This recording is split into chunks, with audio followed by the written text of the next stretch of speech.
ازيكم يا أبطال. لكل مسألة جديدة هي تحدي يثبت إننا نقدر نفكر بشكل أذكى. يلا نبدأ مع مسألة expert sitter ونشوف مع بعض ازاي نحلها. أول حاجة مسألة expert sitter يعني الخبير المحدد، يعني خبير في خبراء كتيرة بس ناس معينة أوي، يعني ناس قليلة. فبيقول لي a problem sitter is called an expert. في problem معينة اسمها expert الخبير.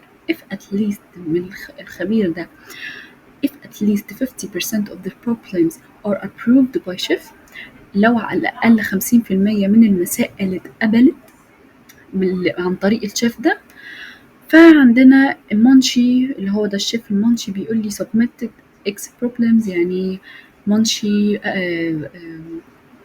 اسمه ده أرسل أو حل X من البروبلمز، مجموعة من المسائل for approval ليتقبل.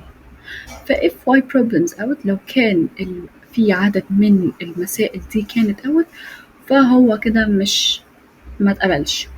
فهو عايز يقول لي إن مانشي ده هل هو expert ولا لأ. قال لي بقى في الانبوت ايه. قبل ما ندخل على الانبوت عندنا نوتس، وهي أول حاجة إن الإكس بتساوي البروبلمز اللي هي approval اللي مقبولة، والواي اللي هي بتساوي البروبلمز اللي هي out، سوري، اللي هي out، اللي هي ما اتقبلتش يعني. تمام، جميل جميل جميل جميل. input format اول حاجه تست كيس، وبعد كده الاكس والواي. احنا خلاص عرفنا وفهمنا، فيلا بينا نكتب بقى كده من غير ما نضيع وقت. integer test case والسين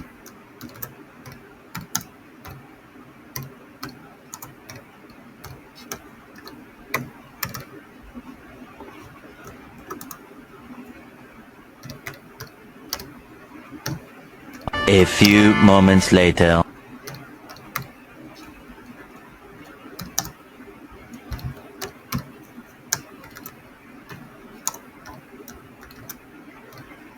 اهو كده ايه، خلصنا كتابة الحاجات اللي احنا قلنا زي ما ايه عرفنا ان احنا متعودين عليها. الاوتبوت فورمات بيقول لي ان هو عايز نطلع يس لو كان هو اكسبرت، ونو لو هو كان اوت. طيب تعالوا نشوف بقى السيمبل. بيقول لي الفور دي اللي هي التست كيس او عدد المسائل اللي هنجربها يعني.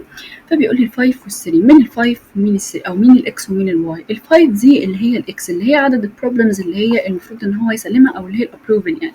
والثري دي اللي هي البروبلم اللي هي الاوت، اللي هي مش اللي هي ايه يعني، مش صح، او اللي هي ما اتقبلتش، او اللي هي الواي يعني. تمام. طيب جميل جميل جميل. هننزل كده في النوتس بتاعتنا ونعمل حاجه مهمه قوي عايزين نتعود عليها، عشان المسائل اللي جايه احتمال نمشي بنفس الطريقه دي. ان الاكس اول حاجه عندي بتساوي الفايف، ونعمل كده سبيس ونكتب ان الواي برضو بتساوي الاي 3. طيب دلوقتي بقى هنا بقى ده السؤال، هل هو expert ولا لا؟ هنعمل كده عند كلمه expert علامه استفهام كتير كده. انا بعمل كده، هل هو expert ولا؟ وممكن نعمل out كده ونحط برضو علامة استفهام، هل هو expert برضو ولا لا؟ يعني expert ولا لا. ماشي تمام. ننزل كده سطر. حلو. تعالوا بقى نشوف ايه الاكسبلانيشن. بيقول لي ان we are given that 3 out of 5 problems were approved. فهو كده فعلا عدى 60% من البروبلم اللي هو يعني هو عدى المعدل اللي كان مطلوب منه يعني. فاللي هو كان اللي هو ايه هو بقى المعدل اللي كان مطلوب منه؟ 50% من المسائل اللي هي اتحلت. طيب منشي كده هو ايه كده؟ قال لي ان منشي كده اكسبرت، فطلع لي قدامها يس. طيب ايه اللي حصل؟ تعالوا كده ممكن نشوف حاجة. اول حاجة قال لي ان الثري دي اوت، يعني انا كده عندي ان الثري دي المسائل اللي هي اوت، اللي هي ايه، خرجت. وعندي وقال لي ان الفايف دي اللي هي approval، اللي هي كده approval اللي هي اتقبلت. طيب هو كده فعلا عدى ال 60%، او هو جاب ال 60%، يعني عدى اتليست اللي هي ال 50%. طيب ايه اللي حصل، او ايه اللي المفروض يتعمل عشان يثبت الكلام ده صح؟ اولا ان ال 3 دي احنا قلنا عليها الواي، وقلنا ان ال5 دي اللي هي الايه الاكس. جميل جميل. يبقى في حاجه كده ما بينهم في النص المفروض تتعمل، ايه هي؟ خلينا نيجي كده هنا نكتب في النص ان في حاجه المفروض تتعمل بقى، ايه هي؟ اولا هل الواي دي اكبر ولا اصغر؟ يعني او يعني بمعنى اصح، هل الاكس دي اصغر ولا اكبر ولا اصغر ويساوي ولا اكبر يساوي ولا ايه بالظبط؟ اولا كده مبدئيا ان الواي اكبر من او يساوي الاكس، كده دي اول حاجه. ماشي، يعني انا المفروض هكتب كده هكتب كده، بس طبعا لسه ما خلصتش. طيب ايه المفروض اللي يحصل؟ خلينا نمشي واحده واحده. اولا خلينا نروح نكتب كده اللي احنا قلنا عليه ده، if. هنعمل كده، هنعملها في if عشان احنا المفروض هنطلع yes او no، يبقى في if ان الواي سوري كده وايه الاكس. ماشي ماشي. انا ممكن نعمل حركه حلوه قوي ونجرب. تعالوا نجرب كده، نعمل نشوف ايه اللي هيحصل لو عملنا كده السي اوت وطلعنا له وخليناه يطلع يس، وبعد كده قلنا له يعمل ايه تاني، وحطينا كده المساعدين وقفلناها بالاند لاين، و سوري طلعنا من القوس الكيرلي بتاع الاف ونزلنا بالانس. ماشي، وحطينا قوس الكيرلي ونزلنا سطر وكتبنا السي اوت وخليناه يطلع نو. جميل. نقفلها ونحط سوري ونحط كده المساعدين ونقفلها بالاند لاين برضو. تعالوا نشوف بقى ايه اللي ممكن يحصل دلوقتي. نعمل رن، احنا نجرب ملناش مانع. قال لي نو، قال لي يس، قال لي نو، قال لي نو. ايه بقى المشكله؟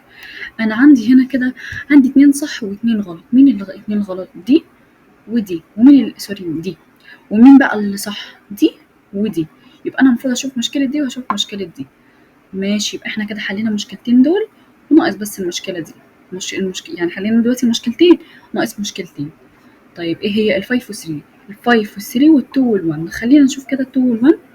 ال2 وال1 تعالوا ننزل كده الاكسبلانيشن بتاعها. هي تيست كيس 4.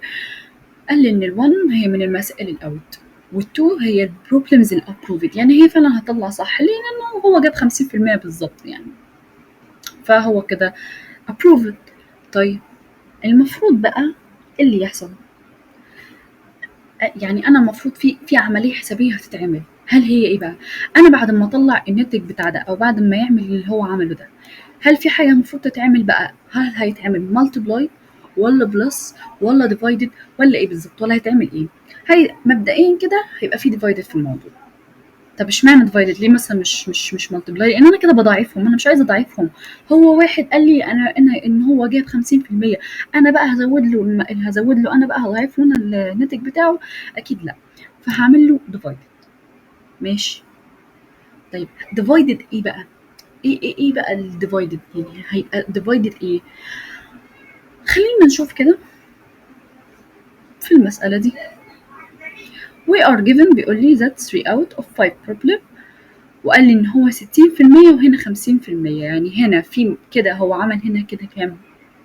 خلينا نفترض كده ان هو عمل 2 minus ال1 فادت له 1، يعني هو جاب 50% بالظبط. يعني انا كده معايا 1. طب تعالى ننزل كده نكتبها هنا كده تحت، ان هو كده عنده 1. ماشي ماشي. وقال لي ان ال5 لو قال لي ان ال5 مثلا ماينس ال3، يبقى ال5 هنعمل لها ماينس 3 كده تطلع لي 2. يبقى احنا المفروض، طيب مين بقى الاكبر؟ هل ال1 ولا ال2؟ ال2 طبعا. فهنعملها ديفايدد كام؟ ديفايدد 2. بس كده ودي المساله خلصت. يعني خلاص كده خلاص كده. طيب تعالوا نكتب بقى، نزود اللي احنا قلناه ده دلوقتي اهو ديفايدد 2. نقفل قوس البراكت ونحط تاني قوس الكيرلي، مش عارفه اللي بيمسح، ونعمل رن. هنشوف بقى اللي هيحصل. يس نو يس. المساله طلعت معايا صح وكده خلصت. تيجي نعمل سبميت. يلا نعمل سبميت. ماشي. partially correct answer، يعني حليناها صح بس فاضل حاجة غلط. ايه بقى الغلط؟ طب ما احنا دلوقتي حليناها صح وقال لي وطلع التست كيس كله صح، ايه بقى الغلط؟ تعالوا ندوس كده هنا هنا بيبقى دايما بعد ما بتعمل حاجه غلط بيجيب لك ديباج ماي كود. يعني ايه؟ يعني شو ايه هو الغلط، او قول لي ايه الغلط في الكود بتاعي. تعالوا نعمل كده ديباج ماي كود ونشوف ايه اللي هيطلع معانا غلط. هو طبعا مش بيديني الحل، هو بيديني الحاجات اللي المفروض كانت تطلع.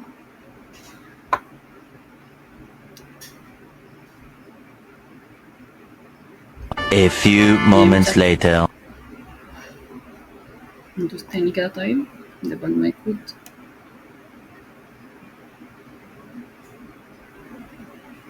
ايه ده، هو طلعها هنا، سوري ما خدتش بالي. تمام. قال لي ايه؟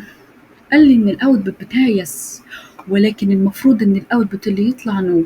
ودي في مسألة ال3 وال1. طب ايه ال3 وال1 ده؟ يعني مين دول اصلا؟ وهو ليه حطتهم لي وهم اصلا مش محطوطين هنا؟ مين ال3 وال1 دول؟ وليه هو قال لي ان الاوتبوت بتاعي اللي انا طلعته له يس، وهي اصلا المسألة مش موجودة والاكسبكت اوتبوت اللي المفروض يطلع نو؟ اولا كوتشيف بيعمل من عنده مسألة وبيشوف هل هي تطابقت مع بقية المسائل ولا لا. ففي حاجة هنا غلط. أولا أنا لو جيت عملت 3 ماينس ال1، ال3 وشلت منها 1 يبقى 1، فماشي نزوده مثلا على ال1 ده فتبقى 2. في حاجة ناقصة. مثلا أنا لو افترضت مثلا دلوقتي إن أنا المفروض هعمل ديفايدد ال2، ممكن لو انا طلعت الناتج بعد ما يطلع الناتج هيطلع فيه ديسمال، يبقى في رقم ديسمال في المساله. يبقى انا المفروض اعمل ايه دلوقتي؟ المفروض ان انا احط هنا 2.0. فاكرين؟ اعتقد ان احنا حليناها قبل كده، ظهرت معانا برضو في مساله. ممكن تبقوا تشوفوها، انا بصراحه مش فاكره كانت اسمها ايه، بس هي برضو كان في مسائل حليناها قبل كده كان برضو فيها الديسمال دي او البوينت دي. خلينا ننزل كده ونشوف. ماشي، طلع لي اللي يس نو يس، هي اصلا كده صح. هنعمل سبميت تاني.